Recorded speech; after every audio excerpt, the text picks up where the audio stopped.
নমস্কার বন্ধুরা, আমি রিয়া। আর রিয়াস ওয়ার্ল্ডে তোমাদের সবাইকে স্বাগতম। আবারও আজকে আরেকটি নতুন ভ্লগ নিয়ে চলে এসেছি তোমাদের সাথে শেয়ার করব বলে। আমিও আজ সকাল সকাল ঘুম থেকে উঠে গেছি। ঘুম থেকে উঠে আমার প্রথম কাজ হচ্ছে বিছানাটা ভালো করে গুছিয়ে রাখা, তাই মশারিটা আগে ভাঁজ করে রাখছি। আর এইভাবে মশারি ভাঁজ করতে আমাকে কিন্তু শিখিয়েছেন আমার বাবা। মশারি ভাঁজ হয়ে যাওয়ার পরে আমি বালিশ এবং চাদরটা ভালো করে গুছিয়ে রেখে বিছানাটা ঝাড় দিয়ে টান টান করে রাখছি। এরপর আমি যাব ছাদে একটু হাঁটাহাঁটি করতে। সকালবেলা মর্নিং ওয়াক না করলে আমার কিন্তু সারাটা দিন একটুও ভালো লাগে না। মর্নিং ওয়াক হয়ে যাওয়ার পরে আমি চলে আসলাম ঘরে একটু এক্সারসাইজ করে নিতে। এই এক্সারসাইজ করা কিন্তু শরীরের পক্ষে ভীষণ ভালো।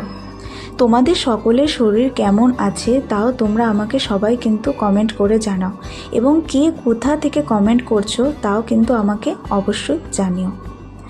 এক্সারসাইজ করে কিন্তু আমি আমার ওয়েট লস করেছি। আগে আমার ওয়েট প্রায় 60 কেজি ছিল, আর সেখান থেকে আমি প্রায় 17-18 কেজি কমিয়ে নিয়ে এসেছি। এই ওয়েট লসের গল্প তোমাদেরকে আমি আরেক দিন বলবো। তো তারপর আমি নিচে চলে এসেছি মার হাতে হাতে একটু কাজ করে দিতে। মা রান্নাঘরের অন্য কাজগুলো করছে, আর আমি এদিকে পাটের শাকগুলো বেছে দিচ্ছি। একটু খিদেও পেয়ে গিয়েছিল, তাই সাথে সাথে খেয়েও নিলাম। এদিকে বারান্দার কাছে এসে দেখি আকাশটা বেশ মেঘ করে আছে, আবার খানিকটা বৃষ্টিও হয়ে গেছে। ওয়েদারটা বেশ ঠান্ডা লাগছে।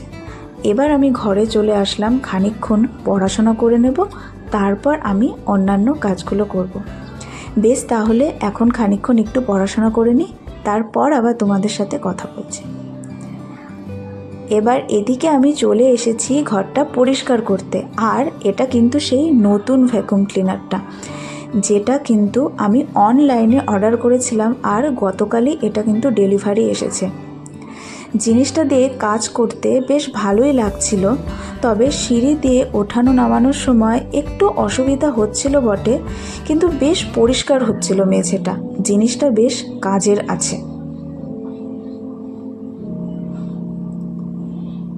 এখন বাজে রাত 11:15। আমাদের সবার রাতের খাওয়া হয়ে গিয়েছে, আর তাই আমি কিন্তু বাসনগুলোকে মেজে রাখছি, আর রান্নাঘরটা কিচেন সেটটা পরিষ্কার করে রাখছি। রাতের বেলা এটো বাসনকোসন মেজে রাখলে আর কিচেন সেটটা পরিষ্কার করে রাখলে সকালবেলা উঠে না কাজের সেই চাপটা আর থাকে না, এবং রান্নাঘরটা পরিষ্কার পরিচ্ছন্ন দেখলে না মনটাও বেশ হালকা এবং ফুরফুরে লাগে, পরিচ্ছন্ন মনে হয়। তারপর আমি চলে এসেছি একটু পড়াশোনা করব।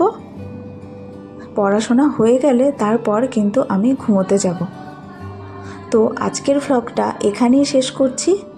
যদি ভ্লগটি তোমাদের ভালো লেগে থাকে তোমরা কিন্তু অবশ্যই লাইক করে দিও, শেয়ার করে দিও, আর চ্যানেলটাকে কিন্তু সাবস্ক্রাইব অবশ্যই করে দিও। বন্ধু হয়ে সকলে কিন্তু পাশে থেকো। টাটা।